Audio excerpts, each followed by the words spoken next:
Here's my promise to you today. I want to show you how to get 10,000 strangers to want to follow your music journey. That's the key word. So that you can create 1,000 new fans and sell to 100 super fans as a side income from your music. Sound good? Sound like a good promise? I'll deliver if I can live up to this with you today. And just to be clear, perfectly transparent, the social media growth strategies that I'm sharing with you today, they work for R&B singers, metal bands, grime MCs, spoken word poets, melodic trap rappers, electronic producers, amapiano artists, Latin acts, 90s dance vocalists, the list goes on. Because any artist in any genre that believes in their music can make this work. And I know this because I work with them inside my magnetic musician coaching, which contains R&B singers, metal bands, Latin acts, spoken word poets, and more. So these guys have been my proof, and I know that these tactics work. And this is from experience, not just theory. One of my favorite quotes from a legendary American football player, it says, if you put in the work, you put in the time, you put in the effort, you're going to reap the benefits. It's like saying success is an eventuality, not a possibility.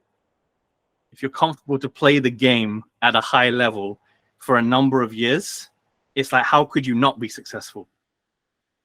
I saw a music lawyer on TV once. He was probably 80, 85, and he was still doing his thing. And I was like, if he can play the game in his 80s, I want to be playing the game in my 80s. So I want to be teaching music marketing till I'm old and wrinkly and gray.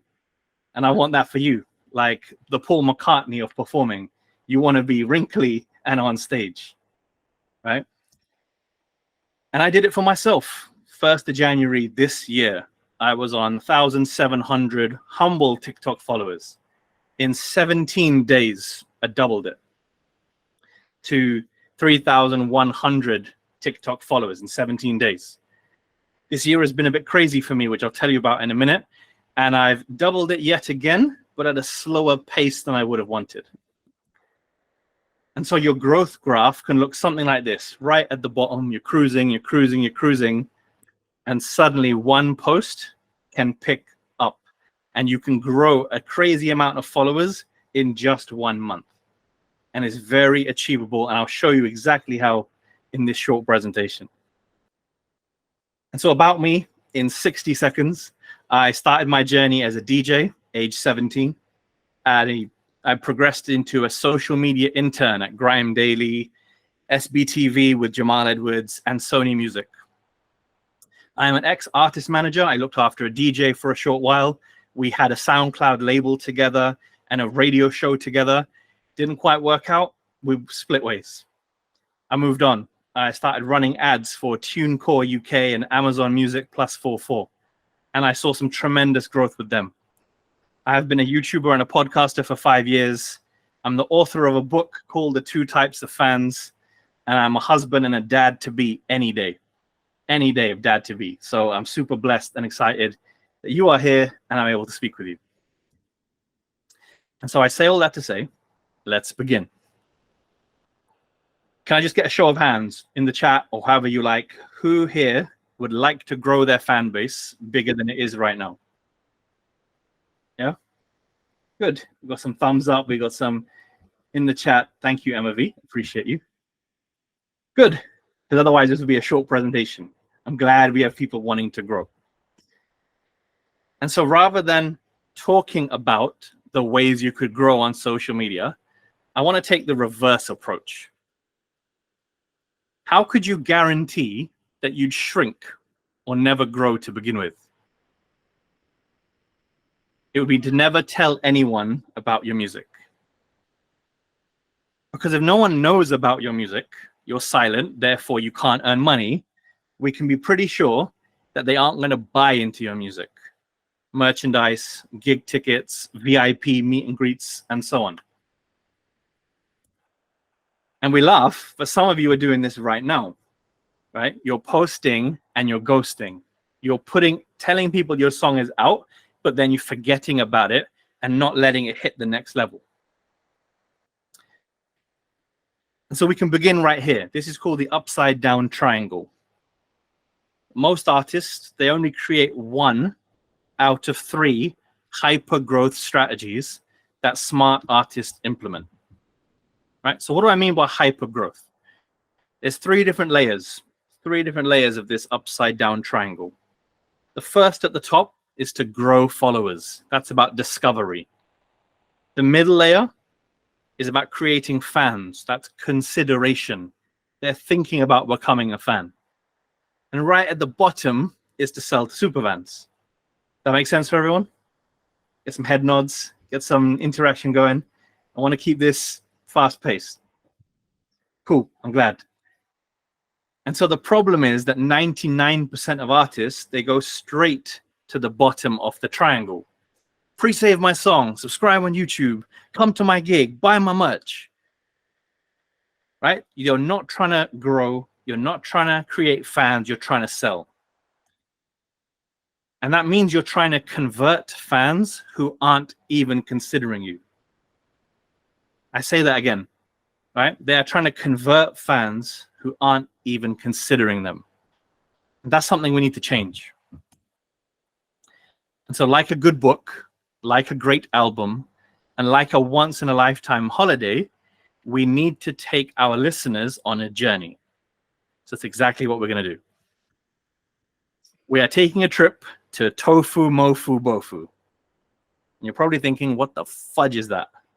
What is ToFu, MoFu, BoFu? Right?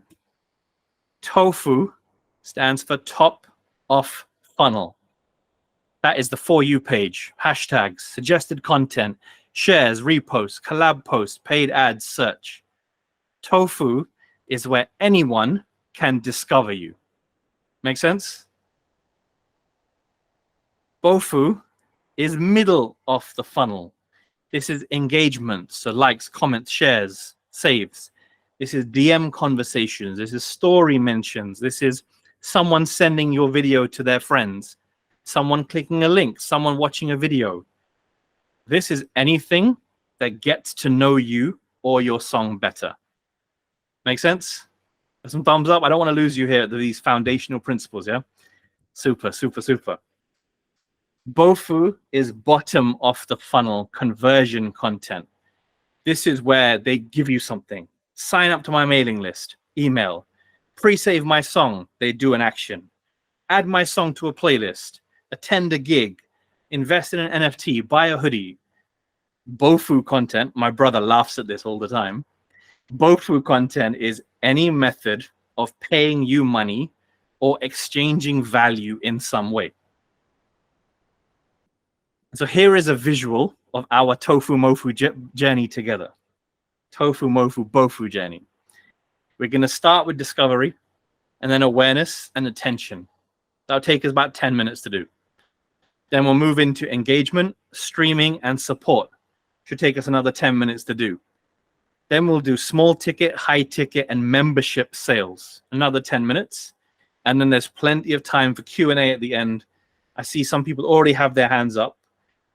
Any questions, any troubles, or are you guys good to wait until the Q&A at the end? Let me know if you, Andrew, DJ, or Kenny, have questions they need to ask right now, or they can wait till the end, please. Just people reacting. Amazing. Smashing. Thank you, guys. So let's start. Discovery starts at the top of the funnel. That is things like press, like radio, like billboards and posters and flyers. It's YouTube channels like Grime Daily putting you on to new audiences. It's Spotify official playlists featuring artists. It's anyone who has an audience that you don't have access to, right? So discovery content means you need to, I'll stay here. Discovery content is how people realize that you are an artist and you create music. And so for most of us, we have a small, humble audience and we need to grow. Not that we want to grow, we need to grow. So you need to play the game and get other people with bigger audiences to direct traffic to you. Then we need to get them aware. I'll spend a bit of time here. So imagine you have a song, and that song is about a long-term relationship breakup. So your audience would be at the start unaware that you have a song out. And so before telling them you have a song out, there's a better, more strategic way. You make them aware they have a problem. They have a long-term relationship breakup that they haven't healed from. You know, two people split, but did you actually heal from the trauma, or did you just move on with your life? You make them aware of the problem. Then you make them aware of the solution, that you got through it with getting in touch with your faith or your spirituality. You got through it through therapy. You got through it through, you know, meditation. You got through it through some vehicle. That makes them solution aware. Then you make them product aware, that your song Made Your Bed, which is a song that's coming out now, is exactly about how I healed from a long-term relationship breakup. Your song becomes the bridge between them being unaware they had a problem to solving the problem. Does that make sense? Can I get some thumbs up if that lands? We can do a different example as well. Right? So let's say your song was about falling in love, the opposite. So people were unaware how empty their lives were without that special person. That's that, them being unaware. They didn't know it. So you paint a picture that, oh, did you feel lonely before you met that perfect someone? That makes them problem aware. They were lonely. Solution aware, that once you find the one, your life is just better in every way. Your business grows, your happiness grows, your health grows, your wealth grows. You're solution aware, that meeting the one helps you get a better life. Becoming product aware is my song, Will You Marry Me, for example, is the solution, right, that gets you from being unaware to being fully aware. How many of you have ever marketed a song like that before, where you're talking about the problems, the solutions, and the products? And you never tried that sort of approach before? Let's be real. It's okay if you haven't. Let's be real. If you can in the chat, let me know. Skinny, you have? Amazing. Amazing. So we can move on. The attention journey. They say it takes 7 touch points to turn a follower into a fan. So say, imagine somebody watches one of your videos. That's great. Doesn't make them a fan. People follow thousands of different accounts. They don't actually give a damn. So you need to make them watch a video and be so fascinated they leave a comment. And after they leave a comment, they want more. So they go over to your profile because they want to binge watch some more of your amazing content. And when they visit your profile, they see so many amazing bits of content, they have to follow you. They're just so compelled that they want to be served more of your content moving forward. Then they still haven't got enough. So they want to click a link and listen to a full project. And next time they want to be the first one to comment. And actually they love it so much, they want to tell you personally how much they love it. These are the 7 touch points to turn a follower into a fan. And so you need to level up your content to make it compelling enough for people to make the first step. Because most of us guys, we create content that doesn't even make people want to comment. We make content that doesn't even make people want to comment. So we got to take the accountability to level up ourselves. And the more you raise your bar, you raise your standards, the better your outcomes will become. So that's ToFu content, right? We've done the discovery, we've done the awareness, we've done the attention. Most of the artists that I work with, they have an okay job at getting discovered. They might have an audience of 5,000 to 10,000 people. They might have 2 or 3 songs with around 7,000 to 10,000 plays. The artists I work with have no trouble getting ToFu content done, top of the funnel. A lot of artists have struggles with middle of the funnel content. So examples of middle of the funnel content could be a radio interview tour, because one radio interview, you'd probably consider that ToFu. But going across 30 radio stations, that's more like MoFu content, middle of the funnel. Similarly, one blog article is probably ToFu content. But articles on all of the major blogs, that's MoFu content. Similar again, you get played on a radio, ToFu. Added to a radio playlist, so it's on repeat a few times a day, that's MoFu.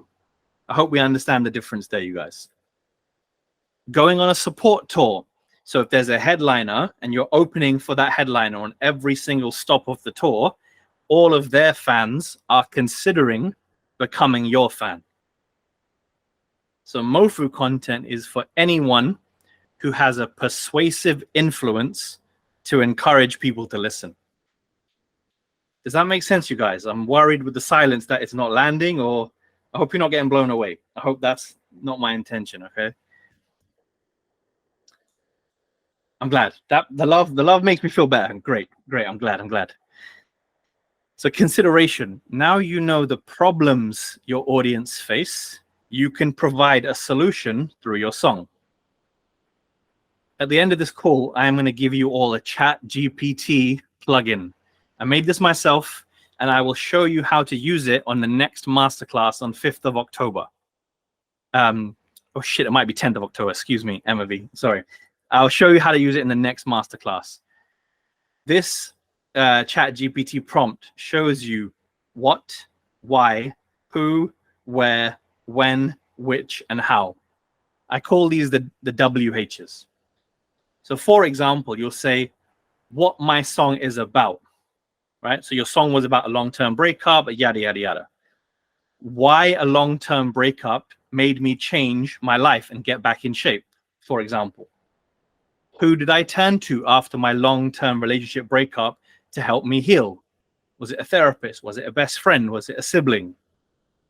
Where I went traveling to disconnect after my long-term relationship breakup. When this long-term relationship happened, it put me at my lowest. Here's how I bounced back. Right? Which were the red flags that I didn't spot that led up to my long-term relationship breakup? You see, it's these things, you guys, that make people want to listen to your song. Telling people your song is out now doesn't make them want to listen to your song. But when you dive deep and you really internalize what your song, and you deep it, what your song is really and truly about, you unpack the metaphors, you unpack the lyrics, you unpack the truth. I did a song a while ago with a campaign with a girl called Jay Onyx. She wears a mask on her face, or face paint, so you don't know what she really looks like. And she's a drill kind of rapper from Croydon, and her song was about cutting toxic people out of your life. And she had her face covered, so people didn't actually know which toxic people she was referring to. Could have been family, could have been friends, could have been relationships. But how this song got to 100,000 streams was we asked the community to tell us, who have you cut out of your life? And the more conversations we managed to facilitate, the more the song would get streamed. And I'll say this in a minute when I come to that slide, but once people understand what your song is about, they hear it differently. And they'll want to listen once they understand. Say that again. People want to listen to a song when they understand. This happens to me all the time. I'll watch an interview with like Zane Lowe or someone else, and I'll pause the interview and go back and listen to the song they just talked about. Because once I understand it, I have to listen to it immediately. And so this is what my ChatGPT plugin can do. I promise you, I'll show it to you inside the next masterclass. I'll give you the link at the end of this presentation. The streaming process. So let's say someone has heard your song playing in a reel. Next, they understand the concept of the song. So it's about a long-term relationship breakup, but they didn't know that at first. Once they identify with the situation in the lyrics, they're like, okay, cool, I identify with it, but I'm not that convinced. So they go back around to the top and they hear the song playing again in another reel. They understand it again. They identify it again. Maybe they loop back around. And that might happen 6 or 7 times until finally, in different ways, then they say, let me go to Spotify and listen to this properly. Right? And then they really realize the song is about them. They add it to their playlist and they listen daily. Adrian noted, I got you. That's what the WHU stands for. I hope this makes sense. The streaming process, how you really make it work, is you keep explaining what the song is about in different ways. And the reason I built the ChatGPT plugin is because artists struggle with saying how many ways I can talk about it. And so the ChatGPT prompt allows you to ask yourself questions that you can explain through your content. It's exactly why I built it. A fan won't listen to you because you have a new song out. A fan will listen because the song speaks to them before pressing play. So your job is to convince them through your content, no matter how many posts it takes. One of the things I say a lot, in fact, I put it on a t-shirt, is one post and a story is not enough to market your music. One post and a story is not enough to market your music. This is where quantity is more important than quality. Yes, of course, you need quality quantity, but you need to throw it at the wall as many times as it takes until it sticks. The way to get more streams is to have your song in front of people's faces so much you become unignorable. Because that way, one fire reel would only reach less than 10% of your audience. But 10 to 15 fire reels will reach 8%, 8%, 8%, 8%, 8%, 8%. And eventually you begin to reach all of your audience once. And it takes 7 touch points to make a fan. So you need to hit enough people 7 times to get them to want to listen. Compounding, agreed, Skinny. Totally agreed. The support process. This is when you want playlists to back you. You want blogs to back you. You want radio to back you. It's kind of ironic. You need praise to get praise. It's like the chicken and the egg.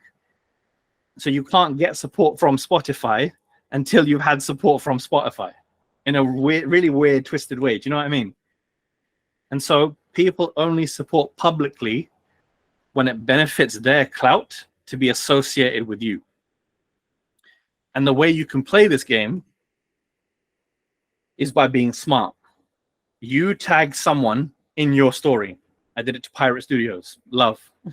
They repost you onto their story. Mutual followers of the two of you see the cosign. Now it's socially acceptable to support you. And that means another artist or brand might tag you, the reverse situation. You repost them onto your story. You soak up their fan base. And now these fans support you. So you see how it works? You kind of have to give love to get love. You have to give love to get love. That's the support process. And that means we've covered off all of the MoFu content. So we've covered off engagement, we've covered off streaming, we've covered off support. You've done the top of the funnel, you've got people to discover you.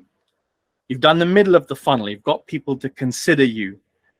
And now it's finally time to ask. BoFu, bottom of the funnel content. This is like membership sites, unreleased music and content, backstage passes, VIP meet and greets. This is limited edition merchandise, private Discord servers, Zoom calls, right? This is anything a super fan is willing to pay for to get closer access to you. Adrian, I got you. Don't worry. So have you ever heard an artist say, help me get my song into the top 10? They are asking for shares at scale to spread the word and create high trust action.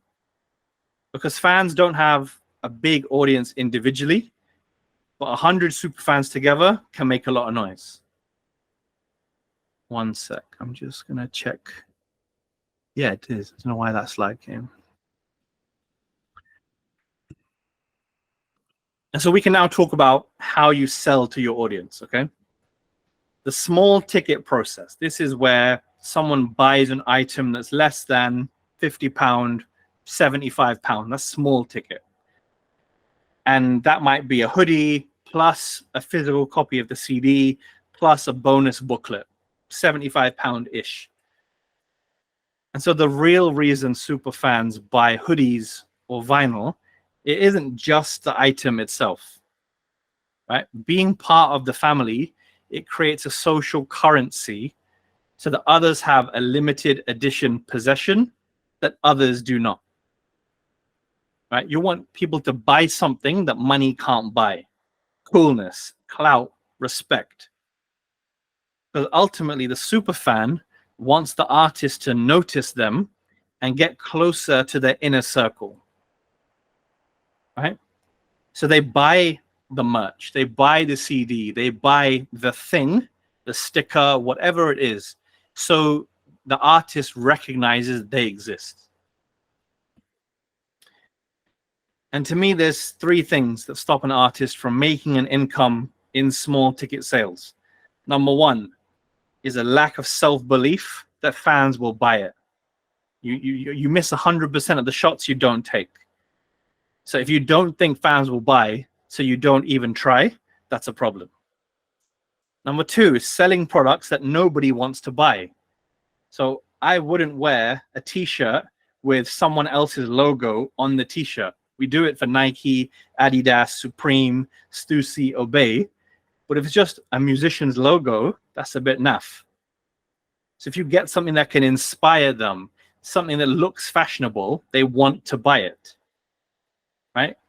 So no one wants to buy a vinyl because hardly many people, some people do, hardly many people play vinyl anymore. But if it's a decorative item that looks good, it's bright colors, people want to display it, not play it. And number three, the third reason that stops an artist making small ticket sales is they're marketing the product to cold fans, not warm ones. So someone who's not considering you isn't someone who's a super fan. Only your super fans are going to buy your hoodie, not someone who heard of you 2 days ago. Right? And that's big facts here. Who agrees with these three statements about small ticket investments? I'm glad we got Skinny Steve. Good. Anna as well. Paulina. Lots of others I couldn't read. It was so fast. I'm glad. I'm really glad. So you want to start selling small ticket products.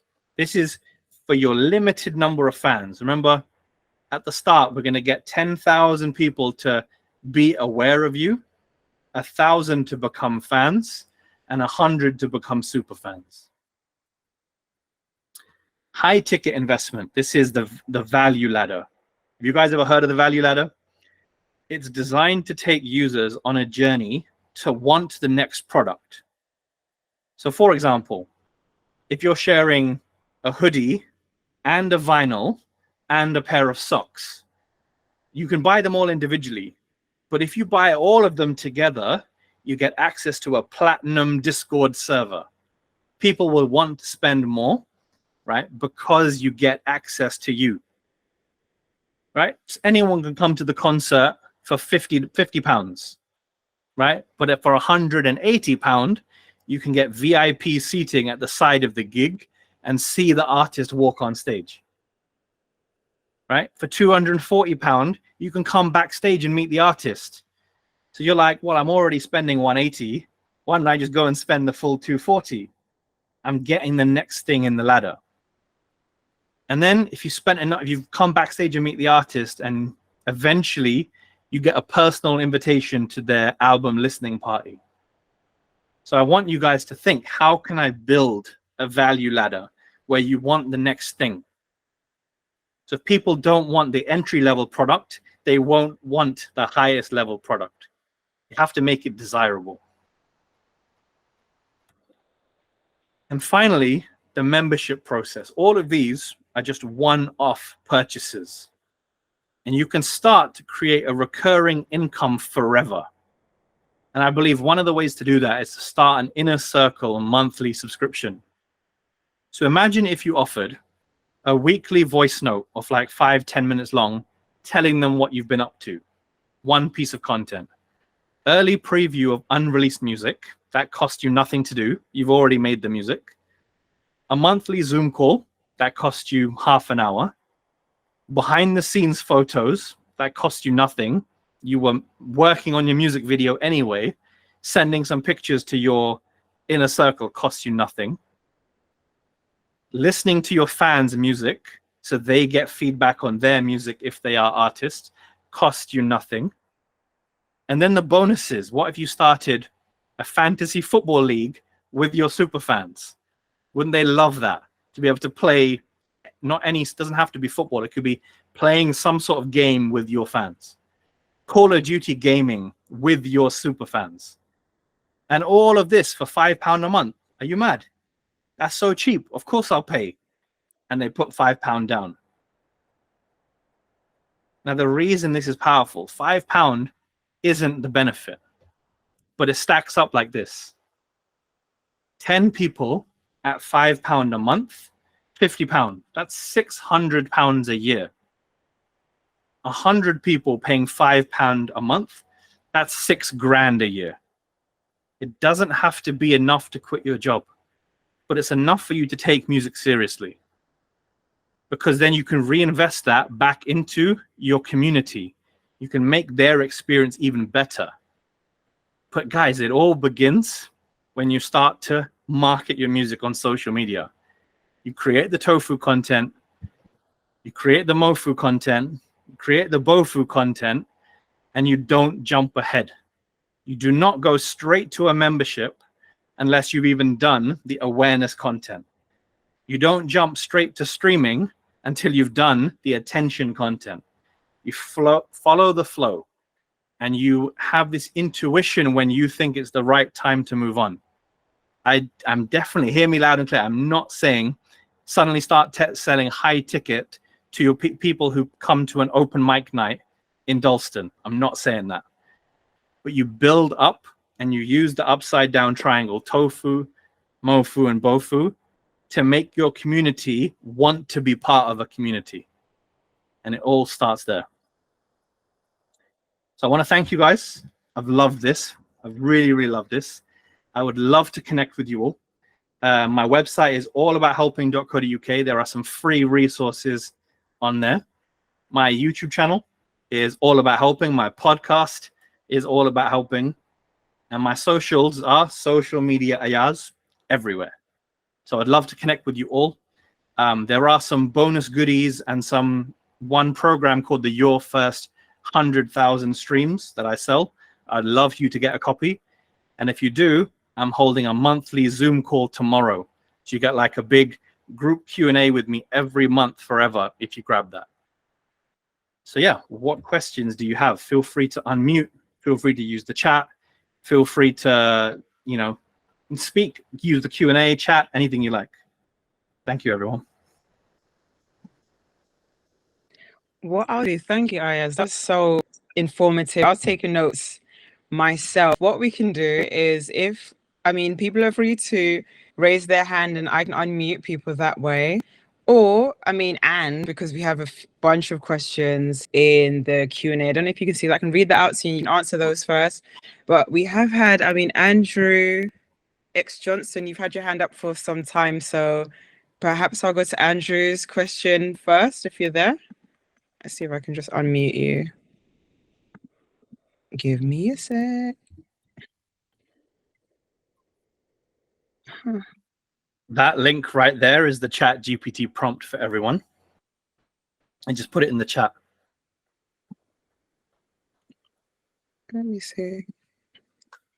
I think everyone's microphones are set to just be on muted. If I hit, oh no, it's the settings of the call. Unfortunately, let's stick to putting our questions into the Q&A or into the chat. We'll run through it that way and you can answer people's questions. course. We have like one that. from Talib. As a techno producer, the tracks I make don't have a story behind them per se. There's no lyrics, but the main idea is just for a DJ to play it and make people dance. How would you convey a message or story on that? Cool. Great question, Talib. I would probably start by tapping into, even though it's just an instrumental, there's still emotion behind it. So if you want people to dance in unity, if you want people to dance in celebration, if you want people to dance in, sometimes dance in sadness, like there's still an emotion to, my light just died, sorry. There's still an emotion to every song out there. And so I think you've got to dig deep, and you need to send this song to a couple of family members or best friends and say, what did you feel when you listened? And they can be real with you and say, oh, I felt like dancing. So you can then use the unaware, problem aware, solution aware, product aware, fully aware mechanism to say, this song will make you dance. Dancing is how you feel happiest. Happiness is dancing to your full freedom. For example, Talib. Hope that makes sense. Yeah, all good, thanks. Amazing. Question from Sydney. How do you convert the concept of telling listeners about how your song will help them when it comes to genres with no lyrics? Kind of similar to the last question, Sydney, as well. Yeah, I think the only way you can also do this is by showing the reactions, what happens when DJs play it in the club and how electric the environment gets. And that serves as the emotion. If you want this, press play on full volume. Kind of similar sort of question. Julian, what's your product? What's your service? I think I need a bit of context, please. Spencer's got a good one. What do you think would be the best way to figure out what small ticket products would be of interest to your fans? I really love this. So I personally do not like it when artists say, what content should I create for you? Right? I'm like, you're the artist. You should tell me what content you're intending to make. And then we, as the fans, can vote on it. So it's similar for the products, Spencer. You could say, I'm thinking of making socks, mugs, tracksuit bottoms, hats, t-shirts, and hoodies. Which one do you lot want? And they all vote. You say, I've got 4 different designs I'm thinking of making. Design 1, design 2, design 3, and design 4. Which one do you lot love? All right, I've got this design as a hoodie, as a jogging bottom, as a hat. Which one do you want to buy? And once the fans have voted and guided you, make sure you have enough demand before you spend any money and invest in inventory or anything like that. But that would be my approach, Spencer, is I get the fans to vote and then I create what they vote for. I hope that makes sense. Another question from Sydney. I'm sure every major city has this challenge. As someone in LA, any unique tips or leads on ToFu when there's so much content and many creators? I think, bro, ToFu content doesn't just have to be virtual. It can also be in your city. So I would kind of reverse engineer the process. Think, where do people in LA go to hang out for techno music? That's what you said you create, right? So if you know who the biggest radio station is, biggest club, biggest XYZ is, you can infiltrate that and get someone somehow in there to play your song, right? And I think you can kind of do the Trojan horse attack where you get one of the DJs on the biggest night to play the song, right? And then you use that as social proof that they love it. All of their tribes should love it as well. I hope that helps, Sydney. We had that question back from Julian. What about the reverse? We're trying to market towards artists, a networking application for collaborating with other artists.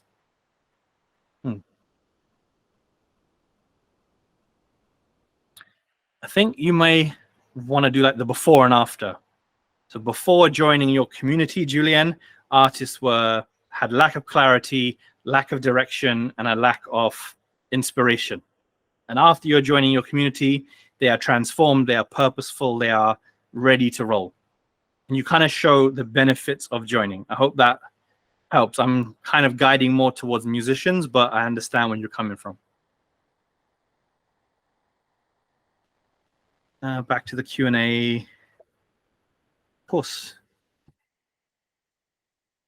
Skinny Steve, even. I'm in the process of releasing a remix pack of my song that talks about losing a lover, and it contains very different genres.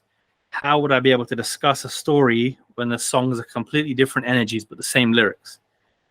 Okay, the two parts. One, did the original song land well and stream well? Because then you can say, if you liked this, then you'll love this. Right? And you can show a garage remix or a house remix or a techno remix to the R&B song. That would be one way. And the second way, I would map out the 4 weeks of September and say in week 1, you're doing the garage remix. In week 2, you're doing the house remix. In week 3, you're doing the, I don't know, drill remix. And in week 4, you're doing the sad boy remix, right? I think you could play around with dedicating 1 week per different remix, if that makes sense. And I'm really glad. Thank you, Skinny Steve. It really helped you push your marketing, your label. I'm really glad. Simon said, I make alternative R&B and soul where the lyrics are telling a story. Sometimes those lyrics might not be relatable, and I can find it quite difficult to get people to pay attention to lyrics or get them to care enough through content. I hear this. This is kind of like the Drake effect, where one song doesn't really have a theme. It's just a series of punchlines kind of stitched together, right? And I think what you could do, Simon, is attack one key lyric at a time. So you could say, in this 8 bar, what I was trying to convey was blank. And you could spend 2 or 3 days around that 8 bar lyric. And then the next 2 or 3 days, you could spend around a different couplet or lyric as well. And you get people to spend their times unpacking a lyric until they want to hear the whole song in all its glory. I hope that helps, Simon. More questions. Karon said, I hope that's pronounced right. How do you get more listeners for an EP you released without much fans? Okay. I would start with quantity. I would take your one EP, and like I kind of gave in that example, dedicate each of the months of September to one song on the EP. And in 1 week of 7 days, I'd love you to do 7 reels performing the chorus of that song. So the same chorus 7 times over in 1 week.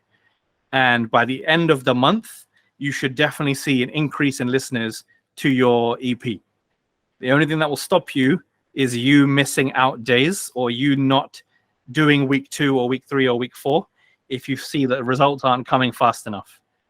I think if you give it effort, give it time, and do the work, it will result in increased numbers. But how could it not? If you spent 30 days on one EP, how could it get 0? Like literal 0 plays? Not possible. It gets an extra 100, that's a blessing. We've got to be grateful for every listener. I really hope that helps Karon as well. Do we have any more, Emma V? I have a question for you, actually, but I'm sure I can see more questions, actually. One from Nora as well. One for Okay. Spencer. Sorry, I missed these. Should I fire away with you? Should I take these? Take those. I'm not the priority here. Hi, Nora. Hope you're well. Any cool tips for pushing music that's already been out for a while? Kind of similar yet different to what I've just said, Nora, is just dedicate the whole month of September to backtrack on an old release and just 1 reel a day performing it. Lip sync, literally, you could just press play, record singing, press play on Alexa, play it on a Bluetooth speaker, and then sing along to it. And then mute the audio of the whole clip and then dub your real song on top of it. And your lips will be moving perfectly in synchronization to it. And you just can create this high impact content that people think, is it real? Is it fake? I'll have to listen to the song to find out. That's Yeah, you know, I've done that a little bit already. at scale, Nora. Also, hi, Emma B. Good to see you. It's been years. Hey Nora, how have you been? I've Yeah, been really good, thank you. Yeah. Thank you guys so much for this. This is amazing. I'm kind of like at work trying to pay attention whilst all these people are talking to me around me, but it's really great. Bless you, Nora. Spencer, is TikTok best for ToFu activities or Instagram? I think all platforms have their moment for discoverability, and all platforms can help you get audiences. The benefit of TikTok is the discoverability of that algorithm, where it's quite easy to get on the For You page from people who've not yet followed you. Instagram's slightly more difficult to do in that regard, but I would channel both in a way. Simon says, do you think it's easier to grow through pushing your music externally to fans through things like TikTok, or internally by marketing to labels or radio? It's interesting. I think let's get the terminology right. So growing through fans is a great idea. These are warm audiences. They know about you, they've heard about you, they're familiar with you. Externally from labels and radio is cold audiences. They've never heard about you, and so they're not going to be as close to your music because they're discovering you for the first time. They're not considering you, and they're not sold to you. So me personally, Simon, I would look at your MoFu content to tell stories and narratives that get people to want to listen, rather than pass the accountability to someone else to try and let them get listeners to your song. Emma V, should we go back in the chat and find the questions in the chat? Let's do it. Yeah. What if, Maybe it's a good idea to show demos to friends and ask them what message hits the hardest. Cool. So inside my program on my website, it's called Your First 100,000 Streams. I have over 100 ideas to market your music, and many of them in the pre-marketing phase are what, why, who, where, when, which, how. And there's a whole section called Who, when I discuss showing your song to strangers in the street, showing your song to your mum, to your sister, to your brother, to your best friend, to your ex, to your whoever. And you could take one of those mechanics, if you want, Adrian, and interpret that for your song. So an example is one of my clients, J10. He just had a song called Mother Knows. So of course we had to get him to play the song to his mum. And she got emotional, right? And that reaction made people want to go and listen to the song because they identified with that relationship with their own mum, right? And so I think you got to play the game and think, what's the song about? That will guide how you do your content, if that makes sense, Adrian. Adrian also said cosigns are dope. Any tips and directions for existing sponsors? Sponsorships is something I teach inside my private coaching, but I think for where a lot of you are as artists right now, a brand sponsor might not be the perfect fit for an artist, because you need to have influence within your community, and you need to also have a large audience. And until you've got two of those things, it's harder, not impossible, it's harder for a brand to pay you to make sponsored content for your audience. That said, I have had people as low as 1,500 fans get a brand deal and actually get paid for that. But it was small money, like £150 odd. It wasn't big money.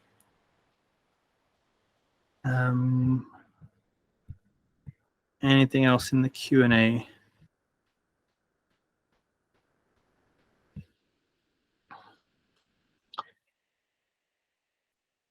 I think that's everything, you know? I think so. I was going to ask you, and I might be jumping ahead based on like what you might be covering in the other sessions, but we haven't talked too much about what, I mean, other than not like consistently posting and creating a dialogue, could you give examples of like maybe what not to post? Like, is there anything that you see or you've seen artists do that doesn't work? Because a lot of people are sharing a lot, and it might not connect, maybe because they're sharing like something that isn't appealing to people. Can you give some examples of those? Of course, wicked question. I think when artists like The Weeknd first came out in 2014, the mystery post and the mystery announcement was a thing. It's 2023 now. I don't think that works as much anymore. So any plain graphic with a big amount of text on the graphic won't really capture the emotional attention of your audience. And I think, for example, I never get my artists to post the artwork ever. They take a selfie holding the artwork on their phone, right? Because people want to follow the person. They don't want to follow a faceless graphic or brand. And so just taking a selfie holding up your artwork has done 5x engagement rather than just posting the artwork. So the things I wouldn't do will be shortcuts. Shortcuts are the ones that you think it's easier for you to, I didn't want to put effort into this, so I'm doing something quick last minute. Shortcuts will be things I wouldn't do. Effort and energy would be things I would do. Hope that makes sense, Emma V. 100%. I've been guilty of doing the posting artwork thing for years, actually. You're going to be a whole new artist once we work together. Trust me. Exactly. Nora's put some more questions Sure. in the Q&A. Really cool questions. I think paid ads are amazing. Let's not get it twisted. They are reaching cold audiences that have never heard about you before, or they can be a reminder for the warm audiences to check you out. The problem can be, Nora, is the industry average for a click or a conversion is around 35 pennies per click, right? You can get it cheaper. You can get it like 15 pence, 20 pence, 10 pence. But if you imagine it's 35 or 30p for easy maths, £100 is only going to get you something like 300 clicks. 300 clicks won't move the needle. So you have to increase your budget to get some better results. And that's why for an entry-level artist, my guys don't do any ads to get their first 100,000 streams. They turn the ads on after 100K. And I personally believe, my own perspective, don't misquote me here, but an agency, you only get results while you pay an agency, right? I believe in coaching so that you learn for life and you can do it for yourself for life. That's my own philosophy. I just think I'd rather upskill the artist to remember this shit forever than the minute we stop working, you never get a single result for the rest of your life. But that's just me. 100%. Bless. That was great advice. Thank you. I tell myself the same stuff in the mirror every morning, and I have a delusional level of self-belief, and I want that same for everyone else. I want them to feel like they could be the best in the world, and they won't stop until they get there. A delusional level of self-belief. We need that. We're going to keep tuning in. And I love that Adrian said feeling upscaled. Me too. Blessings. I feel like this time went too short and we needed like 3 hours of you just downloading all of your information to all of us. But we'll be back.